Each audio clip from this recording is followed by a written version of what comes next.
too vague. Okay, I'm sorry. Well, whatever. Yeah, God, you're so vague. I don't. My God. Yeah. Okay. So. Like this would be a prediction that would be specific and a major shift. Okay, Realtor.com acquires a major MLS. Okay. So you heard. Okay. Be, you think this is a weak prediction? Okay. All right. So I have I have stronger predictions and I have weaker predictions. All right. This is Industry Relations, a podcast at the intersection of real estate and technology from an insider's perspective. Sponsored by Cotality. Stay tuned to learn more with Rob Hahn and Greg Robertson.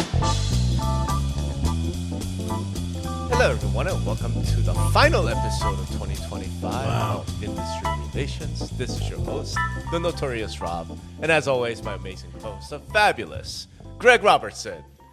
Hola, Rob. Hola. You can see I came from the barber here.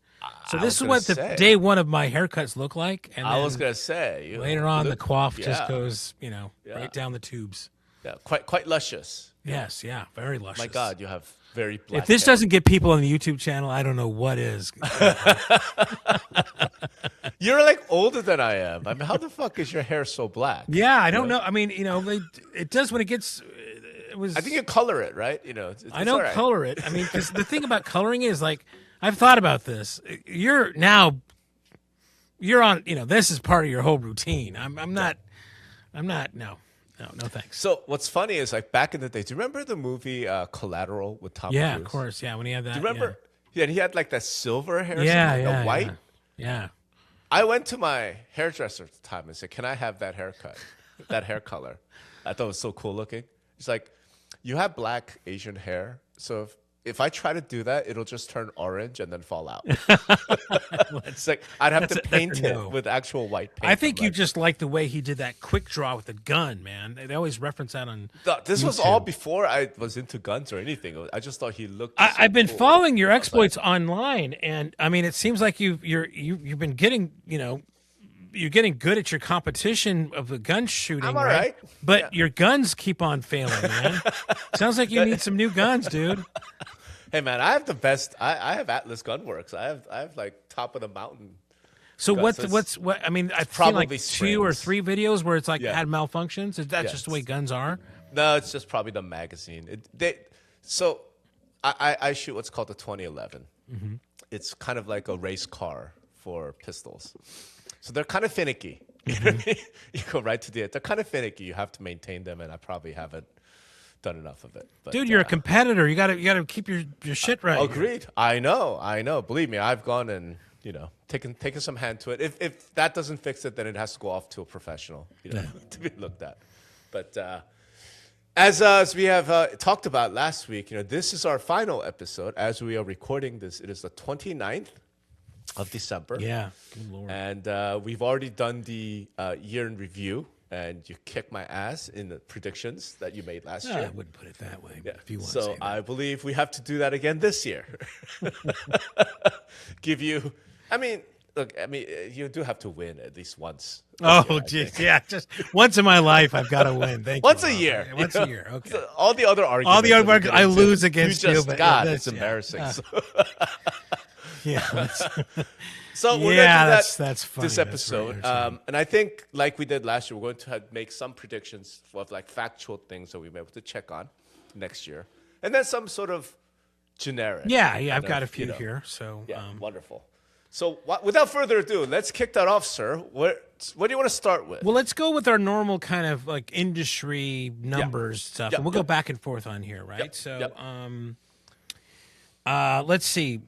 Home sold. I pretty much nailed it. Number of transactions. Number of transactions, Yes. right? Yes. Yeah, you nailed it this year, man. Yeah, so it I was like, 4.12. I had predicted 4.2 for 2025. That's right. So having said that, I think it's going to go up, Okay. but I'm only going to say 4.3. 4.3. Okay. Yeah, so 4.2 to 4.3, still a gain, right? I know some others are saying it's going to be much more than that, but Yeah. that would be my thing. What would your prediction? Wait, but let's hear your rationale first. Why are you saying it'll be up slightly? Yeah, I think there are interest rates are starting down at the beginning of the year where it wasn't that way. So we're going to be coming into the spring season with that. Yeah. So, because I think they were a little bit higher in the beginning of the year last year, right? I mean, if I remember, it was like 7 or something closer to that, right? Yeah. Yeah. I think that there's a bit more inventory than there was before, right? So I think all around there's just more appetite and more things there. The thing that, the problem is that affordability and all the other issues, and I don't think that I haven't seen, although one of my other predictions will maybe change this, but I mean, I just haven't heard any rational or any really, not rational, but like, oh, that makes a lot of sense. Like the 50-year mortgage they put out there. Yeah, yeah. Doesn't make sense to me. But I mean, I know it's on people's mind. Maybe there'll be something there on that. But yeah, so I'm saying it's not going to be as bad as, I mean, I think even to keep like even, would be kind of remarkable in a way. But I'm saying just a little bit tick up more, 4.3. Okay. All right. I'm going to go with 4.5 million. Oh, you're going to go more than me. I'm going to go more than you. Wow. Okay. Wow. All right. Which probably means that I will lose again next year. But here's my rationale for why I'm going so high. Okay. Right. Because I think Trump realizes that he has to win the midterms. Like he has to do something. So hold on. Just because the midterms of in the middle of next year. No. Remember, the midterms are going to be in November. Okay, so the end of next year. Towards the end of next year. And he is way behind right now. And on the current trends, I think there's going to be a bloodbath, right? And we're going to have like Speaker Hakeem Jeffries indicting everybody, in the Trump administration. It's going to be a bloodbath. So therefore, I think he and the GOP do something wacky and crazy just to try and get votes, to buy votes in November. Now, the 50-year thing is obviously a non-starter. It just it actually just pisses people off more, right? Yeah. So I'd imagine over the holidays, maybe New Year, they're going to have some sort of strategic whatever powwow at Mar-a-Lago, and they'll be like, we got to do something about housing. Why don't we, whatever, something crazy, okay? And then really juice demand, really make it like super easy for, I don't know, young nurses, like maybe let's just first responders. I guess like, we're just gonna buy homes for first responders. The way give it away. I would frame that is like the average age of somebody, the first time home buyer now is 40 years old. 40, correct. Let's get that to 30. Correct. Right? That's how I would frame it. Yeah. Well, how do you frame it? Yeah, they're gonna do something crazy and nutty, which is gonna be like terrible policy. Right. But I think it juices 2026 sales numbers to 4.5. Yeah. Okay. I love the optimism, Rob. I love the optimism. It's not optimism because I'm saying it's going to be terrible policy. Yeah, I know. That's the whole thing. I just wish it would be beyond just because I think I said this in the last episode. I mean, I think housing is one of those things that is, from a politician standpoint, that they could really, put their whole thing behind if they wanted to, right? So that's going to be interesting. Yeah, they have to. So all right, so that's okay. That's good. Okay, so next one. Okay. Interest rates. Right now, it's settling at 6.25 is what the 30-year. Basically, 6.25. Ish. I mean, it's always I've seen low as like 6.15, 6.18. Yeah. So we'll go 6.25. Yeah. Right. So I'm going to say I think they have to keep this together too. I think they're going to hire a new Fed, but I don't think they're going to break. I don't think that. Actually, I think it's going to tick up a bit. Right, because they've started printing money again, man. I mean, nobody learns the lesson here, right? So I'm saying 6.5. I'm a little higher, actually. 6.5. Yeah, that's interesting. So I'm really torn on this, right? In line with what I just said about the number of sales, right? That implies that Trump will put all kinds of pressure, whatever, and really drive rates low. The problem is, especially mortgage rates. I think we saw it earlier this year when the Fed cut rates and the mortgage rates went up. Yeah. Right? Meaning the Fed doesn't control rates anymore. Yeah. I think the bond market controls rates. And I'm not sure how the bond market will see things. So on the one hand, from a political standpoint, I think I have to go with like something really dramatically lower, like 5, 5.5, like 5, 4.5. Wow. But I don't know that the political entities actually control mortgage rates to that extent. I think it might have become unmoored. And if the bond market doesn't go along with 4.5, then, you know what I mean? Then it doesn't matter, right? And they have started printing money like crazy. They're going to print more, which means they have to keep. Well, they're calling it something different this time. You know what? I'm gonna go with 5. 5. Good Lord. Right on. Okay. Wow. Again, I will be wrong, likely, but the rationale. I can stick with my rationale. Yeah, no, I understand your rationale because it has. There's it's either that or it's going to be a bad. Yeah. The other thing is like it could be the worst thing that could ever happen for in the next 20 years, but he got it to get the mid-years over the fucking hump. Terrible policy for the country. Right. I'm just saying, like, I don't think he wants like his kids going to jail. Right. So he's gonna do something. So yeah. All right. I mean, yeah. Apparently, I'll stick with 5. Okay, I'll go with that's 5. good. I like that. All right. So median home price currently it is at according. Now we're using Grok. Yes. Grok is our kind of thing. At 409K. That's right. I've seen it higher in other places, but I've seen it higher in other places. Yeah.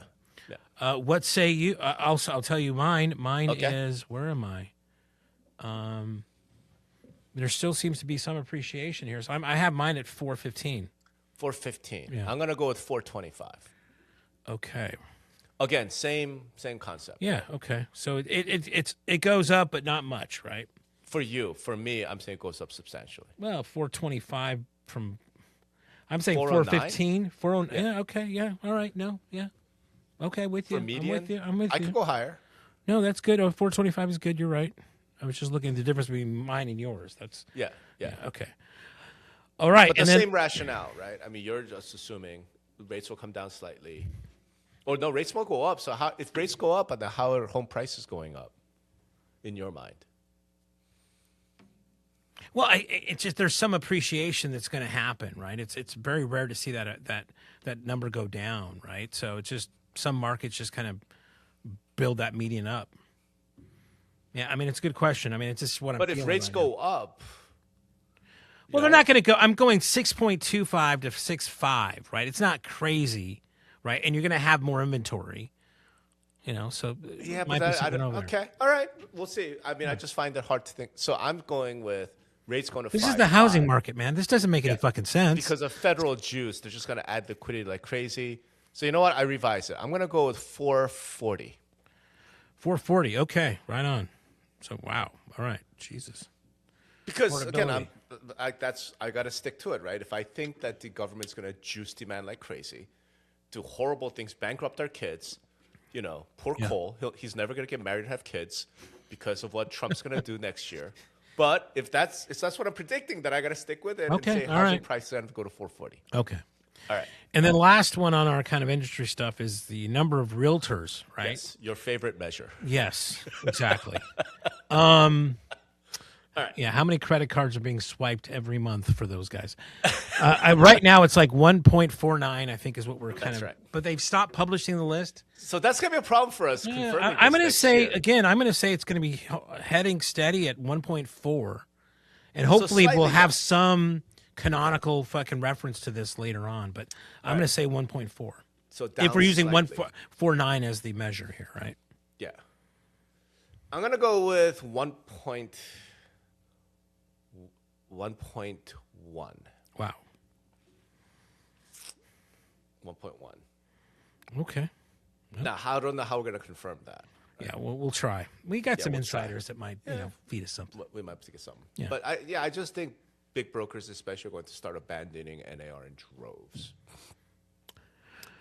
But I'm not saying all brokers, so I'm still sticking with 1.1. I'm not saying 600,000, right? 200,000.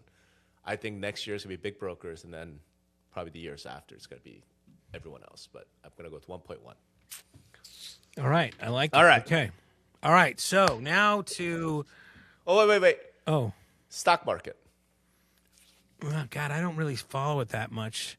We did it last year, so we got to do it. Did we? We never talked about it it last time, though. We didn't? I thought we did. No, we didn't. Because that was one of the predictions I got right. Oh. No wonder we didn't talk about it. Yeah, I beat you on it. Okay, so is the market higher or lower next year this time? I'll tell you where it is right now. Well, what are you talking about? Stock NASDAQ, exchange? Dow Jones, or Let's do NASDAQ. NASDAQ. Okay, 23.4 is what I have on mine.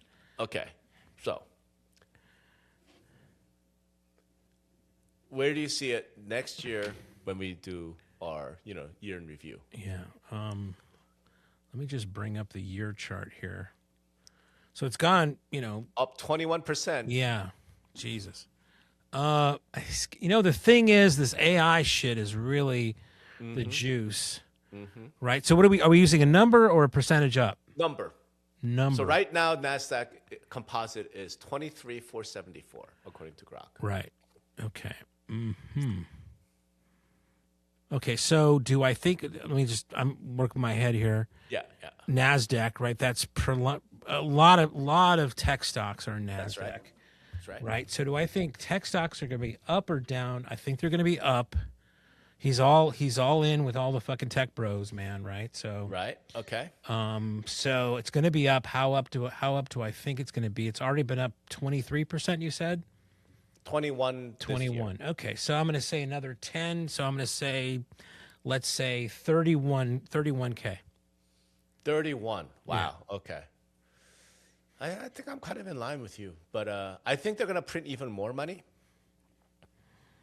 next year to juice the vote, and I think I think they're going to have to try and probably make homeowners like happier, right? If you're somehow going to like crush home, or, make homes more affordable, you have to give them something else. So maybe it'll be stock.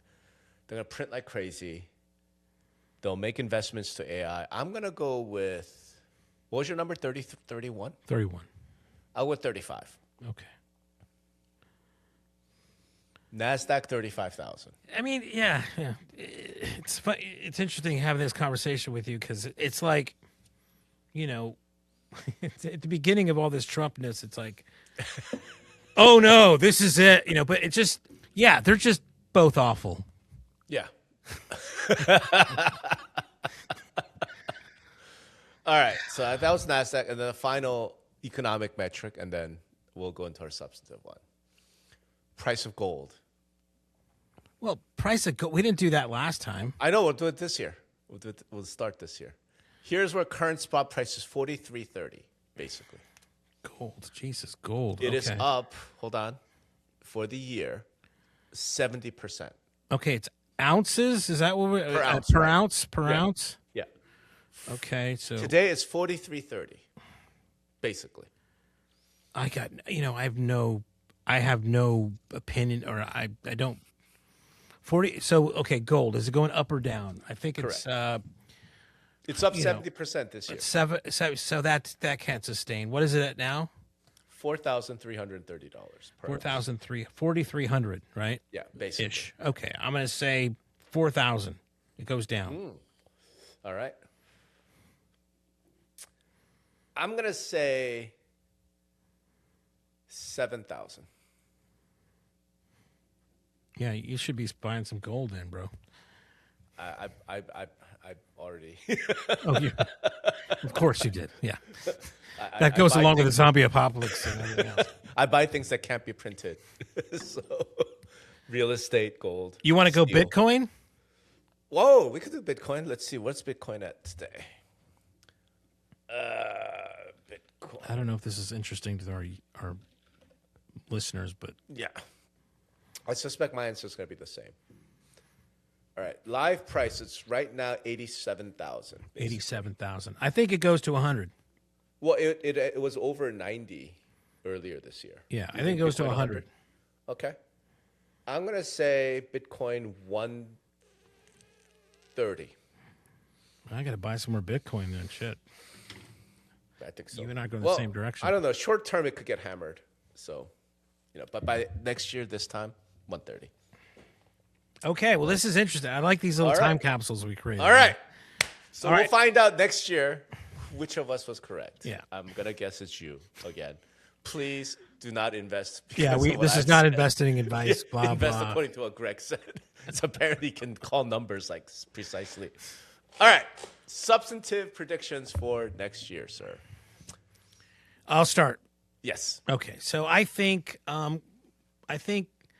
Compass loses this The PI. The PI. All right. Right. So that Zillow can ban them in a sense. Yep. Stop them from participating in Zillow. Okay. And yeah, so that's one prediction. I don't. Are we gonna? I think we just name predictions and not go whether you agree or not, or do you want to do? Let's do agree or not. Okay. Well, I guess I don't know if I agree or not. I'm so torn on that one. Why do you think they lose?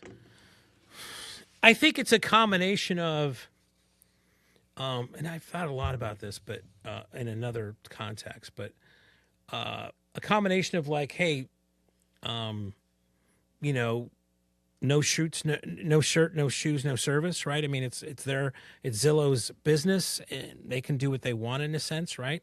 So their fight is going to be with the MLSs, not really Zillow, right? Or not really Compass, I should say. Okay. I think it's also with housing as fucked up as it is and like becoming an issue.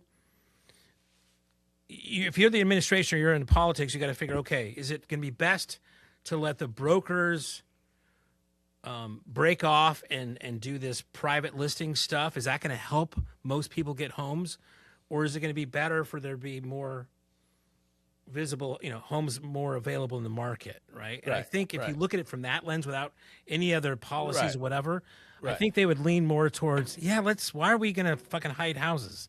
Well, I think it would be the exact opposite, right? Okay, because, well, No, here's why. Because Zillow's research, what it shows is if you go private listing, as a seller, you leave a lot of money on the table. San Francisco literally said if you go private listing instead of putting the MLS, you're leaving $300,000 on the table. Yeah. So that's another thing, right? Yeah. Then I actually want to call the judge and be like, hey, man, make sure Compass wins. Right? More private listings, cheaper the house. Price. Yeah. Right? I mean, so by your logic, you should be saying Compass will win that. Yeah, I don't know if that kind of gets the message out the way, but I think a lot of times they just look at a surface level. Less listings available or more listings? I think I'm going to go with more, right? Here's I don't know if I agree or disagree. Like I said, if I'm really pressed to it, I think Compass wins this, only because I think Zillow's ZLAS is so new. Like Compass has been doing private listings, from 2016, right? Like almost from its beginning. Well, yeah, office exclusives. Office exclusives, Yeah. And office exclusives are like a couple hundred years old tradition. This has been something that happens in real estate, and it's always happened. Versus Zillow, it's brand new. I mean, they just again, there's some nuance there that a lot of times that you and I can get and appreciate. Yeah. On a surface level, I'm not sure they're going to get that, right? So, so you're saying I'm saying Compass loses. You say it's Rob. The thing is, I don't have a strong opinion. So you know what? Because I can see them losing, I can see them winning. Right. That's all. All right. So I don't agree or disagree. Okay. I suppose I was just curious why you thought they would. Okay. Yeah. My turn. All right. Since I just posted my 7 predictions post, so I'm just gonna borrow from that. Yeah, of course. All right. But I'll go with ones that I think are actually has potential happening. So a lot of my predictions are made just for the sake of aspirational and thinking about it, right? Yeah. But there are some things I do think are more likely than not. I'm gonna go with the NAR settlement gets overturned. Oh God, that's huge. Fuck. Yeah. What would be great is like the NAR settlement gets overturned, and then the fucking Supreme Court says tariffs. Nope, you can't do that. Refund the money. Just let's fuck everything up, right? It's so awesome. Yeah. No, I mean, dude. Yeah. That one is simply because look, Tanya Monestier, the law professor, who's essentially like her arguments are they're pretty airtight, man. Now, I haven't seen from the other side. So maybe once I've read their brief, I'll be like, oh, no. This is airtight. But the Article 3 one is it's hard to overcome. Oh, I would love to be in the fucking room when if that happened and Catchmark heard the news. He would have to like call the private jet company. We can't do it now. or get Amalfi on the phone. No, or double the order, because if they overturn, what they're going to say is, look, either the money's got to go way up, right, or the injunctive relief has to be something that benefits people who already sold. Could they tell them that like the attorneys took too much? Even if they took a lot out of it, I mean, No, because it doesn't matter. I mean, it's a billion, like 40 million people. yeah. So, I mean, on the one hand, Ketchmark's like, this really sucks. Obviously, they already agreed, right? On the other hand, whatever new settlement is going to be more like 400 billion. You know what I mean? Like, Well, that's the thing. It's like 100 billion. You know, so careful he's what take you. a third of that. It's funny because what just to call back to what you said before. I mean, careful what you wish for. Yeah. Right. I mean, the Yeah. big brokers all are complained about how they were carved out and Yeah. the fucking price they had to pay. Yeah. They could look back at this and go, motherfucker, we should have just shut our mouth up and went back to doing business instead of griped about this all along, right? Because this could have been the best sweetheart deal they ever got. And It's possible. You know, kudos to NAR for making that happen. It's possible. On the other hand, the exact opposite, meaning Ketchmark, they're like, we're just going to go after NAR. We already know we got everything we could out of the big brokers. Yeah, so the under 2 billion club now is going to get You think squeezed NAR's more, has, more financial resources? I mean, we'll see. hard. Look, I'm making the prediction. I don't want to see it happen. Yeah. The chaos would be No, I love it. unbelievable. I love it. You and I would have so much to talk about like every week, but I am predicting it happens because her arguments are really, really powerful. Yeah. So, Okay, my second one is, and it goes with the first one a little bit, but I think of all the lawsuits, even the one that has to do with the fucking double, the RESPA stuff, I think Zillow wins or settles all lawsuits. I don't think anything becomes material. Maybe they pay a few hundred, million bucks or whatever, but okay. they just sweep the table. Okay. There's no big, kind of like life-threatening Zillow ending kind of, thing. Yeah, I mean, I don't know if they win all those, but I could see them settling, especially the RESPA one, especially. Yeah. All right, I could see that. Yeah, so I'm gonna. I mean, it's not a big prediction to, wins or settles. If I add that or settles there, but I mean, to me, a lot of times a settlement is a win for a company, right? So, I'm assuming without Compass. Right. No, I'm saying they'll win the preliminary, but yeah. I don't think they're going to settle the underlying lawsuit. Is what I'm getting. Right. They're going to win that. Yeah. But they're not going to win it next year. Well, it's not going to happen next year. Yeah. Yeah. So that's what I mean. So other than that, yes, case, that's what I said. It was it was a little bit related to the first one, but you are saying they're going to win the preliminary injunction motion, which is almost like good as winning the entire case. Yes. And they're going to win or settle all the rest. Yes. Okay. All right. I can see that. On the theme of lawsuits, I think I'm going to predict that the forms litigation is going to hit next year. Who? Right. I don't know. It's going to be some association, some state association that probably has some egregious clause, right, that a lawyer could pick up and like wave at a judge. You know what I mean? Like maybe it still has like compensation in there. Maybe it has some real. Well, just the way they're made with the brokers together. I know, but yeah. I mean that's going to be the underlying. What I'm saying is, if what that produces is a form that a judge or an average jury member is going to look at and go, "This is atrocious," right? Instead of it being like a fair, reasonable form, they would say, "Well, what's wrong with that?" Right? Like, I don't know who. I haven't read all the state forms. Tanya Monestier, speaking of Tanya, we know has done a lot of work on that. Right. So I think one of them gets sued. At least one, somebody. And the problem, of course, is going to be all the brokers getting hauled in. Right.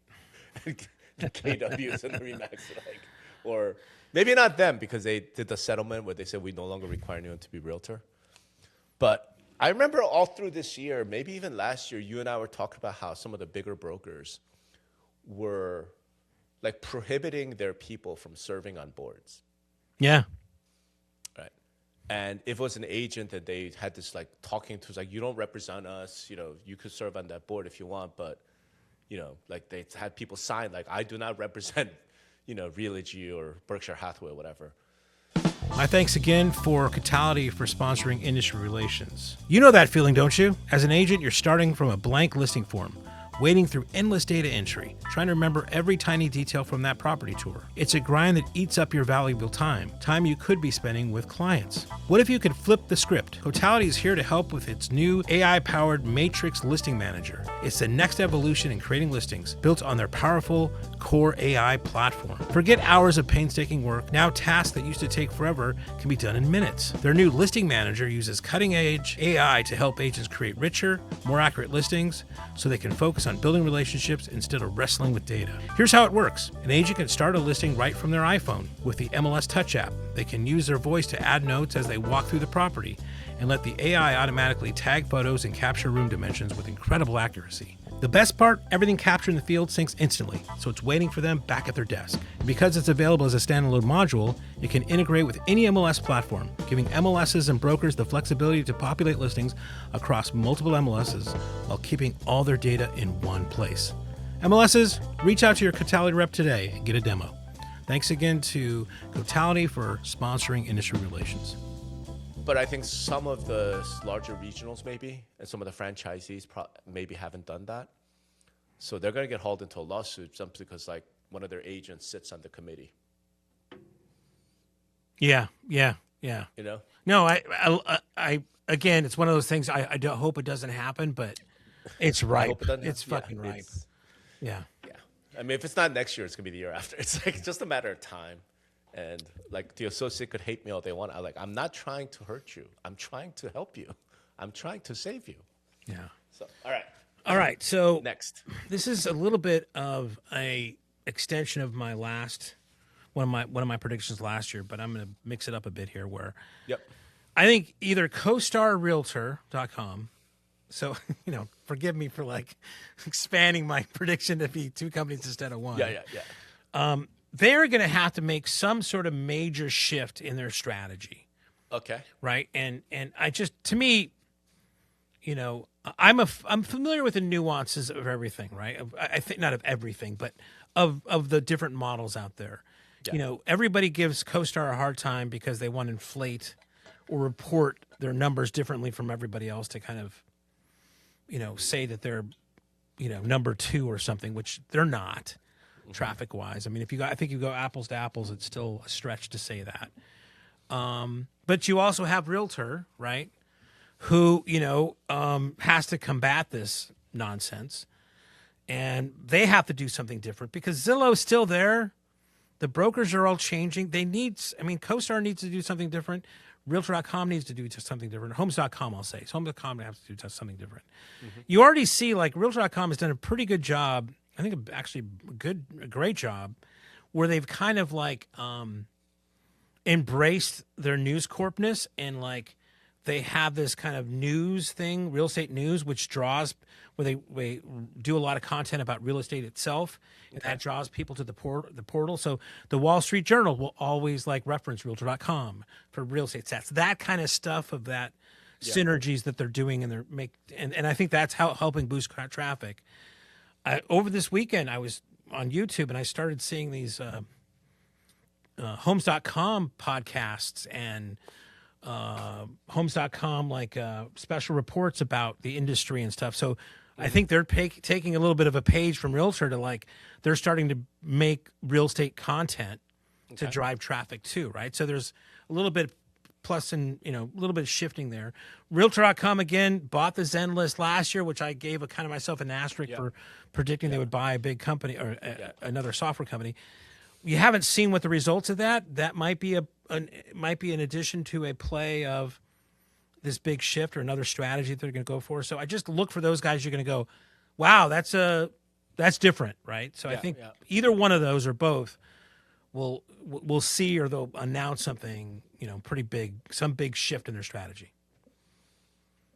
All right, so I'm gonna take issue with that prediction because it's too vague. Okay, all right. So let's get a little bit more like last time you said they're gonna buy one of these three companies. So you said big change. They're gonna make a big announcement. What do you think the big change or announcement will be?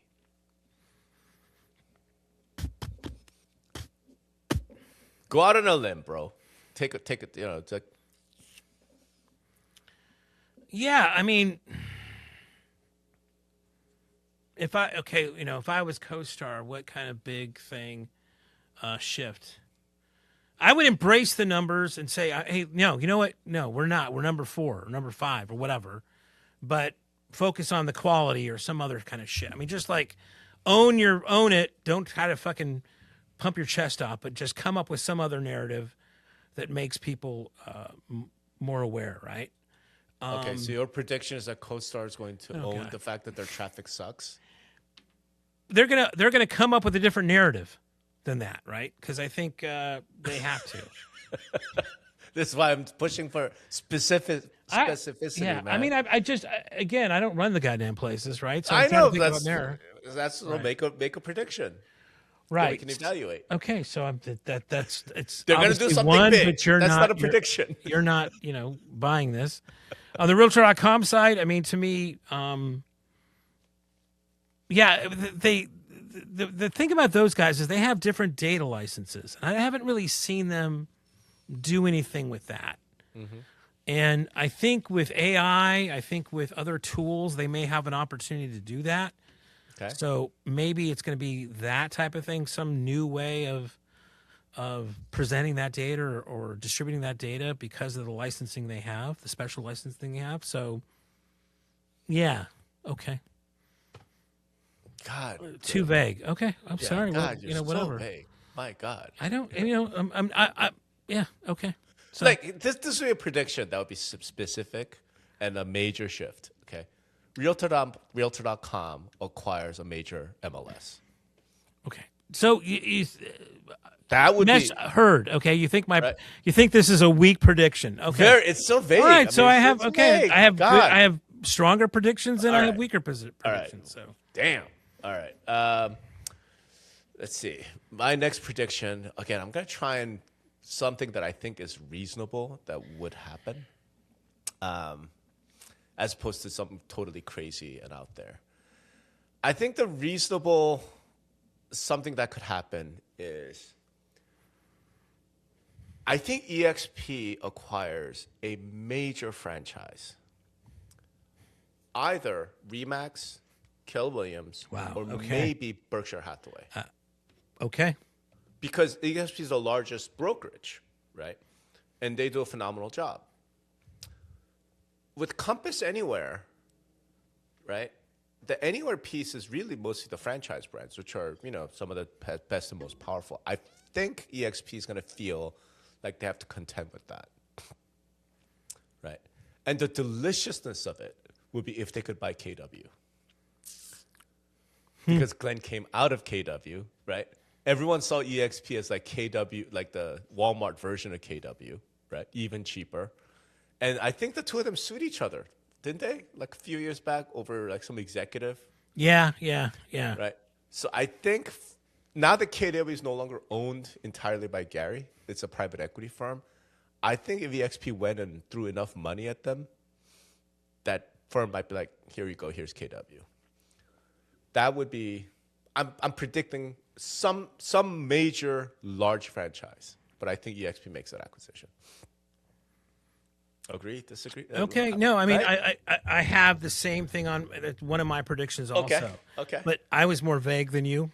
Surprise. Okay. Right? So. No, so I love the XP angle. I love the XP angle. I love the KW angle also, right? So I mean, they would make so much emotional sense, right? Like, we could make a movie. At that point, we make a biopic of Glenn Sanford's life. Right? Like, it will just make it based on a true story. Yeah, loosely. Okay, all right, yours. In the same vein, right? So I had two very similar, but and maybe this will help you help pass the specificity. Okay. Test here. All right. So I think that you're going to see a major consolidation in some of the prop tech, the traditional prop tech players. Okay. But I'm going to say it this way. All right.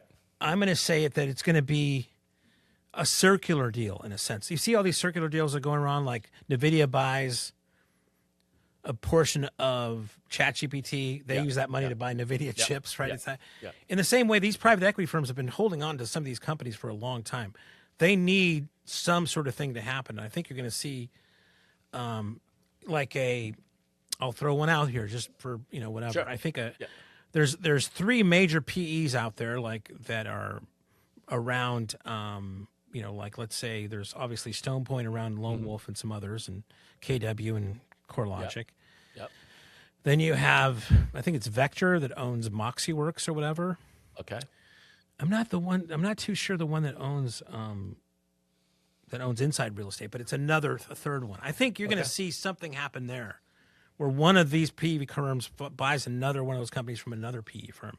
Not like it traditionally goes, like they sell it to Zillow or some outside strategic kind of thing. But it goes within the kind of, what do they call it, Kariatsu? Or But is that a circular deal? Well, I mean, PE to PE, I think. Yeah, but that's just unload. In other words, it's not the NVIDIA buying OpenAI so that OpenAI could invest. Yeah, in I guess OpenAI to me, circular is probably the wrong thing, but it's it's within the families, the 5 families or whatever, right? There's a thing that happens, right? So some consolidation, so maybe like Lone Wolf and Inside Real Estate end up merging because the PE firms decide to sell off their stake or something. Right. Then say that, dude. Predict that. Lone Wolf and Inside Real Estate merge. I don't say that. I would say that the weakest of those right now that I know of would be Moxie. Like I think you could probably see they're struggling. They had another infusion of capital that came in, and they had some, had some But management stuff. Who makes the most sense then to acquire Moxie? And why isn't it Inside Real Estate? Inside Real Estate, yeah. And why isn't it Realtor.com? Could be Realtor.com. Right? Because as you pointed out, I think when we were doing the reviews, or I don't know, sometime this But year, I got to believe back then that they were on the table. And for some reason, whatever they were thinking, right, they weren't, that wasn't going to move the needle to what they wanted. I think what they wanted was something closer to the MLSs, and that's exactly what they got with the Zenlist. Okay. All right. I'm going to let that just go.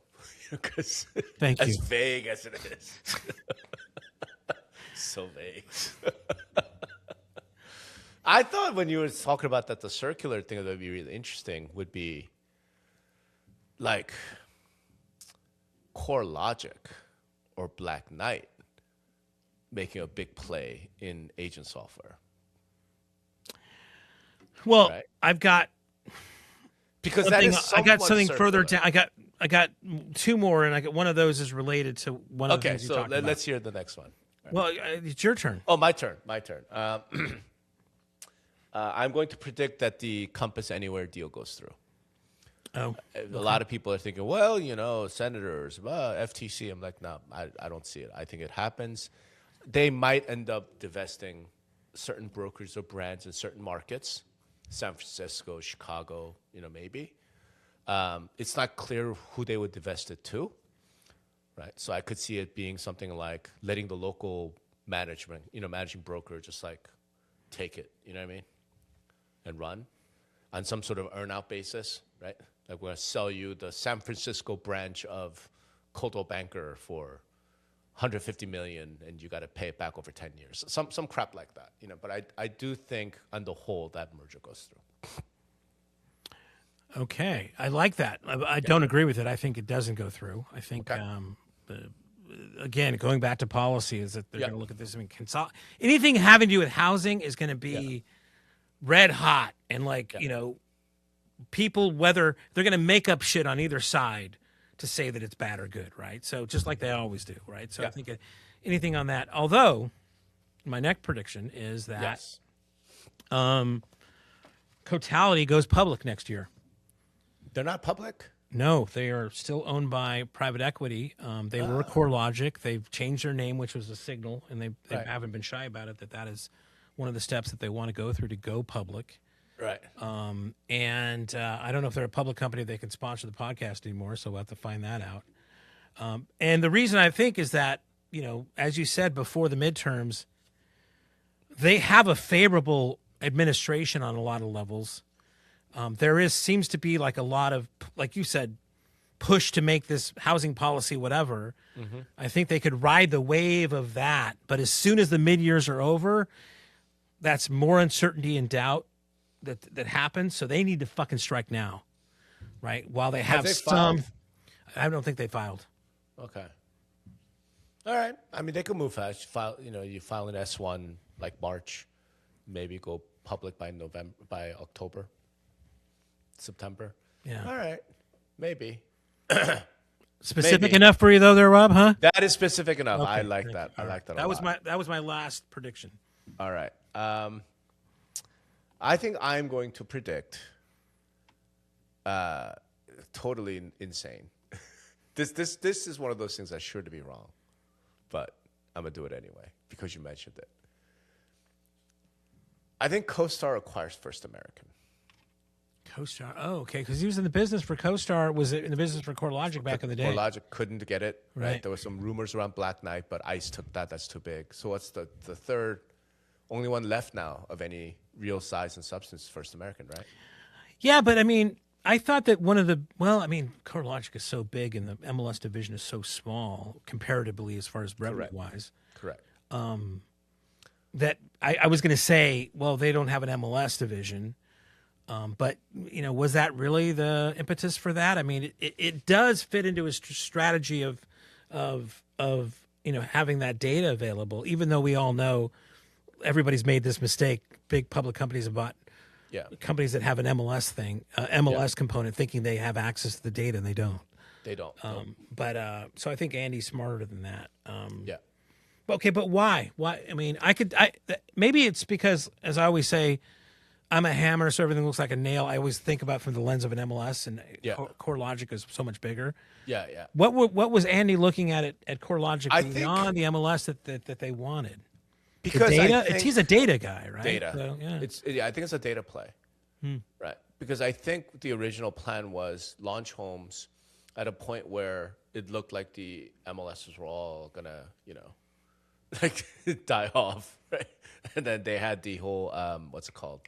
Not Broker Public Portal, the app HomeSnap, and then the BPP relationship into all these MLSs. That didn't pan out, obviously, right? They had to walk away from that deal. And they went for CoreLogic because they wanted the data, the title data, the closing. Like, that's a lot of really valuable data. Well, there are three major ones, right? And I think he's still thinking like he might want that.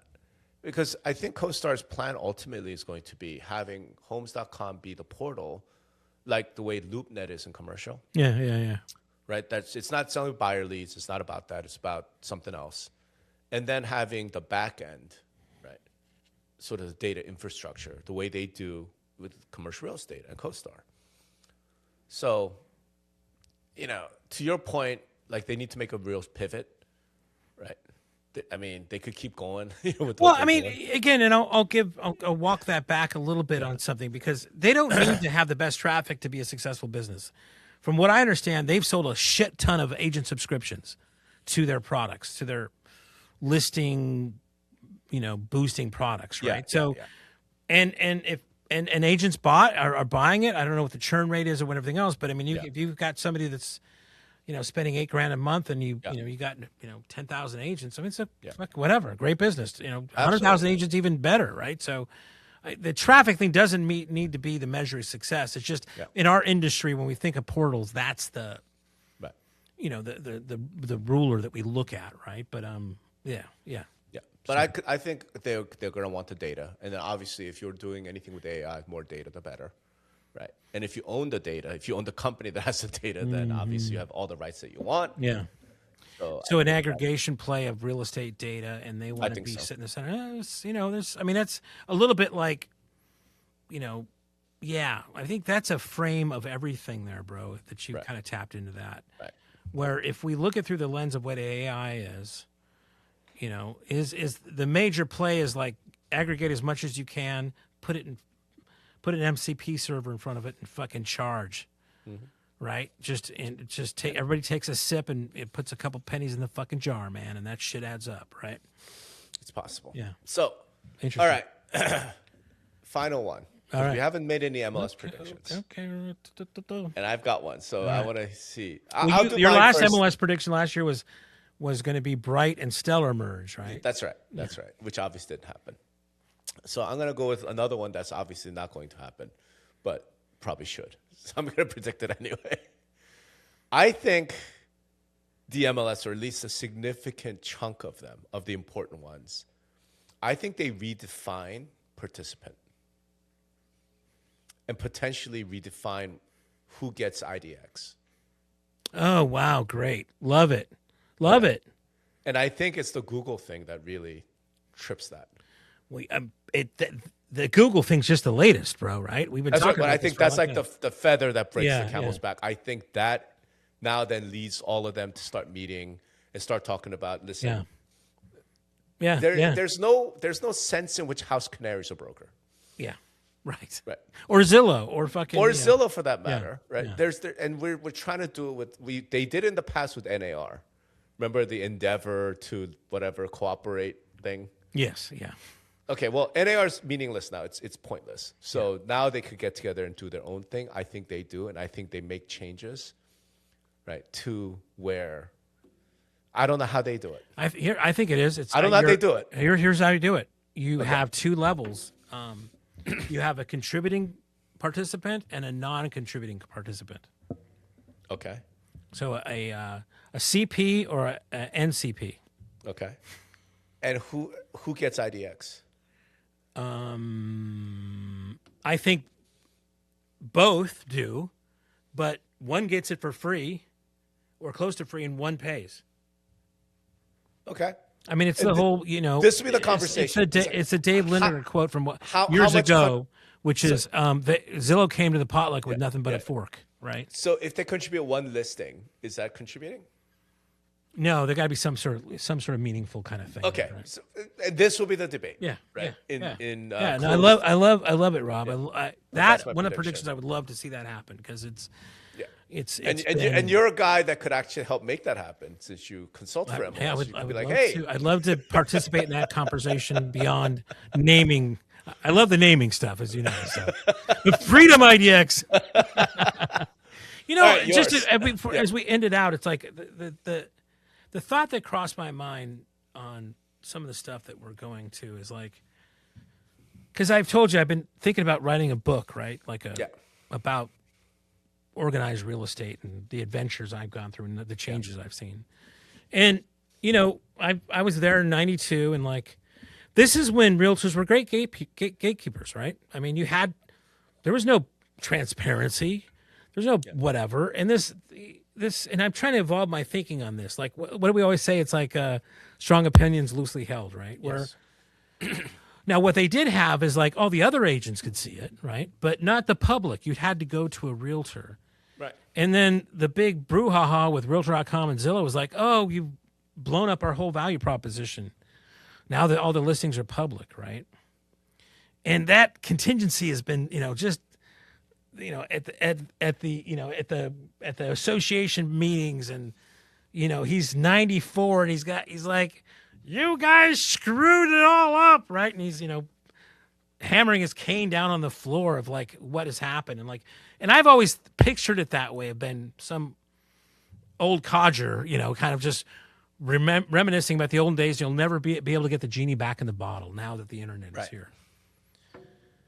This last iteration, and that's the fight, the lines over the hill, how consumers are going to take over and all that stuff. But it's almost like with this iteration that Compass is doing, the middle ground could be that MLSs go back to, all the listings are in the MLS. Every agent can see the listings. I'm not talking about whatever, right?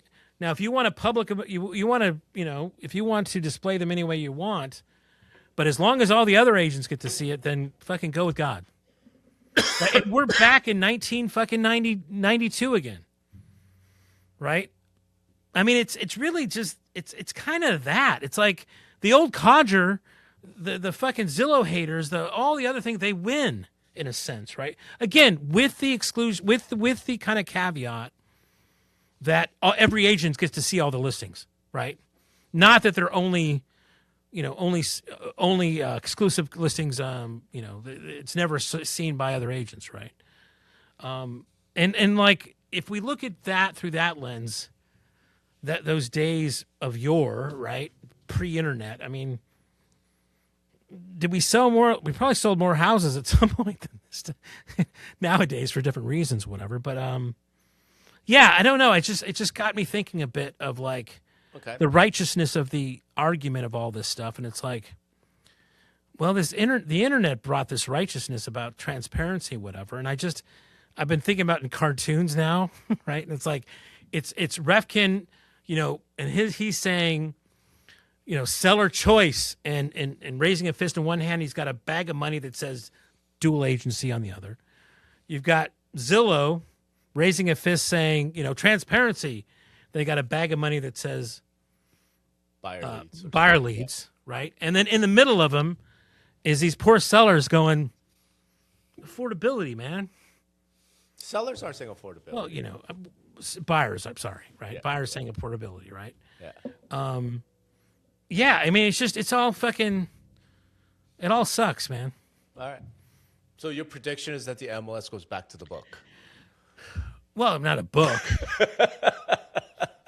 Maybe, but again, I mean, that could be here's the compromise is everything's on the internet one day from whatever, right? Or the other thing is like we're all siphoning off listings where only my agents see it and I can publicly display that.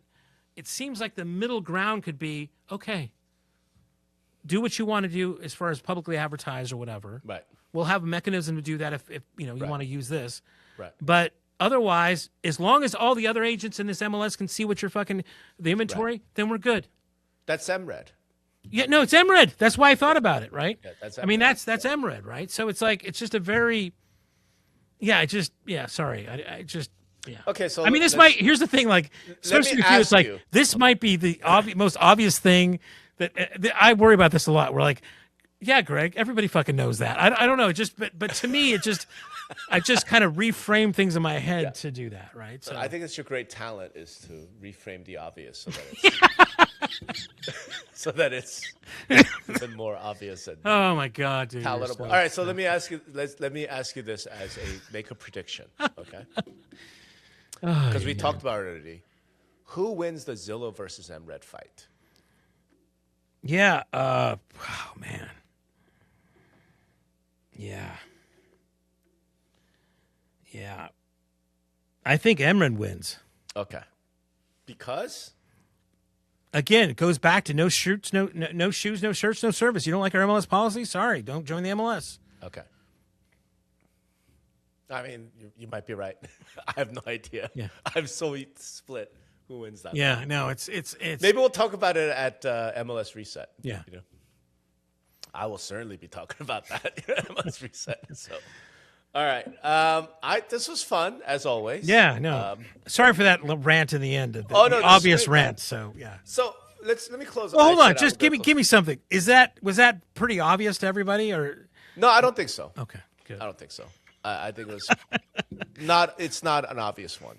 I don't think, but it is something worth thinking about and talking about. Yeah, I just was to me, it's like a reframing of the whole thing there. Yeah, it's in the sense of a compromise, right? Yeah. So, two sides. What's the middle, right? And as you said, that's MRED. Yeah. Final question. It's not a prediction because it's not a prediction because we know who's already in place, right? When do you think we will have a under 40 NAR president? Well, how long do they go out? 1 year. So it's 1 year. So we already know the president. Yeah. The next whatever he's already it's Kevin Brown, right? And then it's Christine Hansen, because she's the president-elect. They're both, I think, in their 50s or 60s, right? So like the Gen X are taking charge right now. Back when Elizabeth Mendenhall, I think, was president, I think she was a millennial. She was part of that YPN crowd. But I think it's the last time. She was NAR? Oh, president, yeah. President, sorry, not CEO, president, right? Okay, NAR's... I'm so, like, and I've got to get more read up on this, especially if I want to write about it. I'm so not clued into the whole mechanisms and the machine of running for president of NAR that I couldn't I know somebody you could talk to. It's a really good source. But in any event, the thing is, but that was still, like everything was just sort of hunky-dory. You know what I mean? It wasn't anything unusual. Right? As we're going into 2026, it is pretty obvious to me that there's a societal generational conflict going on between boomers and zoomers and Gen Z. And a lot of it has to do with housing, right? Because Gen Z are saying, I can't afford the American dream. The boomers are like, work harder and I have this wonderful house. Like, it's just, and NAR. They're so fucking nose blind in a sense to that kind of. Right? Yeah. But as NAR becomes less powerful, less important because it's going to get rid of the MLS, it becomes more interesting as a political, like, real estate organization, right? Where, like, if you're not talking about MLS issues anymore, what are you going to talk about at NAR conventions, right? If you're Flood not insurance, of course. Right. Do you know what I'm saying? But at some point, they're going to have to deal with this. And there's a part of me that wonders, when will there be a Zoomer, young, under 40, somebody who, like, challenges, goes and runs for, you know what I mean? It could be the president of NAR to bring up and resolve this generational conflict. Because at this point, I think it's pretty safe to say that NAR and realtors are on the side of boomers. Yeah, no. Well, I don't think you deny it. You know, we talked about it in the last episode. I mean, Trump said it pretty, succinctly, right? I mean, which is amazing. Which is amazing. Trump's a boomer. You know what I mean? Yeah. But I think that path is probably not. I don't think that's going to last. Again, the problem is that it is not an easy problem to solve. And Hell no. We need somebody to be a leader that's going to say, okay, both sides suck, but we both have trade-offs. I'm going to make the decision, and here it is, and both we have trade-offs, and let's do it. Sure. And so I'm curious when the next under 40 president of NAR would be. Yeah. It's not a prediction, obviously. Yeah. But I was just curious about it. Maybe we'll talk about it in a future episode next year. Yeah. Because next time we see you, our good audience, will be next year. So, let me close by wishing that you don't go super hard New Year's Eve. I don't think I can't remember the last time Jen and I made it up that late. So go hard, but don't go super hard, because we old. Never go big on New Year's Eve. All right, it's been wonderful. I will see you next year, sir. Thank you for watching us, listening to us yammer. We will all see you next year. Happy New Year, everybody. Happy New Year, everybody.